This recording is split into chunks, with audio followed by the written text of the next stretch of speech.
As the movie begins, we see a group of friends talking with each other on a cell phone. One of the girls, named Athena, tells her friends that the date of the hunt is getting closer. They discuss a plan that involves eliminating certain people. It becomes clear that they are openly talking about taking lives. Later, we are taken to a secret location where several people are gathered. These individuals are members of Athena's group. Suddenly, a frightened and nervous man appears. He has no idea where he is or how he was brought there. Another man approaches him, pretending to calm him down and helps him lie on the ground. After doing so, he suddenly stabs him in the neck with a pen. The injury causes severe bleeding. Despite this, the man desperately tries to survive. Athena arrives after hearing the commotion. She walks over to the injured man and drives the heel of her sandal into his eye. The attack proves fatal, and he dies instantly. Afterward, she removes his eye using the same heel. The scene then shifts to a young woman who wakes up in a forest. Her mouth is tightly secured with a belt. She soon notices that several other people have also been brought there as captives. Near the forest is an open field. In the center of the area stands a large wooden crate. One of the captives opens the crate. A small pig jumps out from inside. The box also contains several weapons, which the captives quickly grab. The young woman finds a key that allows everyone to remove the belts covering their mouths. Without warning, gunfire erupts. The woman is the first victim of the attack. The shooters are revealed to be members of Athena's group. One of the men realizes that the gunfire is coming from a distance. A woman attempts to escape but accidentally falls into a deep pit. A man rushes over to help her and discovers that she has landed on sharp spikes. He manages to free her, and together they run toward the forest. However, moments later, he accidentally triggers a hidden trap, causing an explosion. The woman falls back onto the spikes. Another man arrives to help, but by then her injuries are far too severe. The explosion has critically damaged the lower half of her body. Unable to endure the pain, she grabs the man's gun and ends her own life. The man then runs into the forest, where he meets 3 other survivors. Soon they come across a massive wire boundary. 3 of them successfully cross it, but 1 man is left behind. Arrows suddenly strike him from an unseen direction. He runs toward the attackers, hoping to fight back. However, he is unable to reach them. More arrows hit him, causing him to collapse. A pair of explosives lands nearby and detonates. The blast kills him instantly. The remaining 3 survivors eventually arrive at a small shop. Inside, they meet a woman. She and the shop owner are husband and wife. A disagreement soon breaks out between 2 of the survivors and the shopkeeper. Meanwhile, one of the female survivors eats some food that has been left out. The food is poisoned, and she dies shortly afterward. The scene then reveals the truth as both shopkeepers put on masks. They release poisonous gas throughout the entire store. As a result, the remaining 2 survivors also die. It is now clear that the shopkeepers are part of Athena's group. Afterward, they begin cleaning the store and dispose of the bodies. They leave the place looking spotless, as if nothing ever happened there. Once everything is cleaned up, they prepare for the next stage of the hunt. At that moment, a woman named Crystal arrives. Crystal is the main character of the story. She asks where she is and buys a pack of cigarettes from the store. When the shopkeepers return her change, she becomes suspicious of them. Without hesitation, she pulls out a gun and shoots them.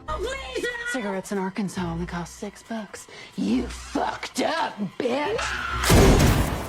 After leaving the store, Crystal removes the license plate from a nearby vehicle. Behind it, she discovers a second license plate. This confirms that the location she was given is false. In reality, she's been taken somewhere completely unfamiliar. While inspecting the vehicle, she notices wires connected to an explosive device. At the same time, a man named Gary appears. Crystal warns him that the truck could explode. The 2 begin traveling together. Soon, a train passes by and Crystal quickly climbs aboard. Gary follows her onto the train. Inside, they find several other people who appear to be refugees. Gary tells Crystal that these people are only there to mislead them. However, Crystal does not believe him. After traveling for some time, armed soldiers stop the train and force everyone to get off. Gary insists that the refugees are not what they seem. No one believes his warning and he walks away. A man then approaches Gary and says that nobody is likely to trust his story. When Gary hears him speaking English, he becomes suspicious. The man reveals that all of the refugees are real except for him. He explains that the soldiers are real as well, but he is an actor participating in the hunt. Gary becomes furious and attacks him. During the struggle, a bomb is attached to Gary's clothing. He fails to remove it before it detonates. As a result, he loses his life. Meanwhile, the soldiers take Crystal to a camp. There, she meets another man who was captured but somehow managed to escape. Soon, a different man offers to drive both of them. During the journey, he repeatedly praises the hunters who organized the operation. His behavior makes Crystal suspicious. She suddenly forces him out of the vehicle. Then she drives the vehicle over him. The impact kills him. The escaped prisoner becomes angry with Crystal. He tells her that the man she killed was their only chance of getting out of the area. However, when When they inspect the vehicle again, they discover Gary's body inside. This makes them realize they may have done the right thing. Otherwise, that man could have turned against them as well. The escaped prisoner tells Crystal that all of the other captives have already been killed. Only the two of them remain alive. Crystal responds by saying that she intends to hunt down the people responsible for trapping her there. To explain her determination, she shares a story about a turtle and a rabbit. The story Crystal tells is very different from the version most people know. Its ending is not the same as the traditional tale. Later, the movie returns to the same field where the captives were originally brought. The secret facility is shown once again. Several hunters are gathered there along with the person who trained them. Athena is revealed to be the leader of the entire operation. Crystal and the escaped prisoner eventually arrive at the location. The man notices the small piglet that was released earlier. The hunters use the pig as a distraction to draw attention away from themselves. Soon, Crystal launches her attack and begins taking down the hunters one by one. However, their trainer is still alive and confronts her. A fierce fight breaks out between the two. After a brutal struggle, Crystal manages to defeat and kill the trainer.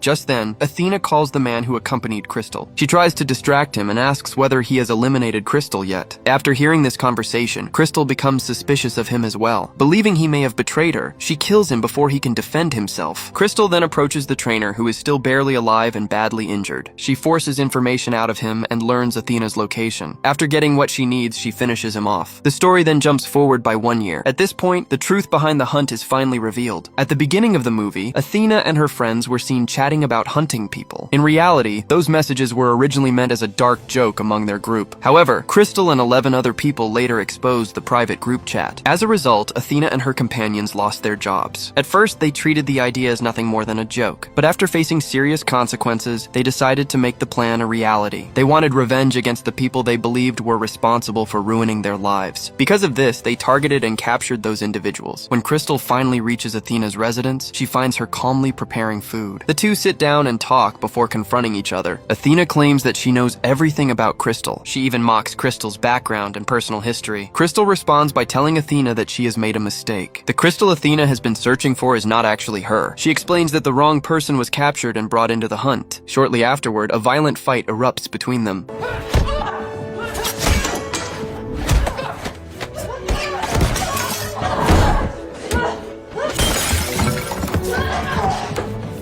That was good.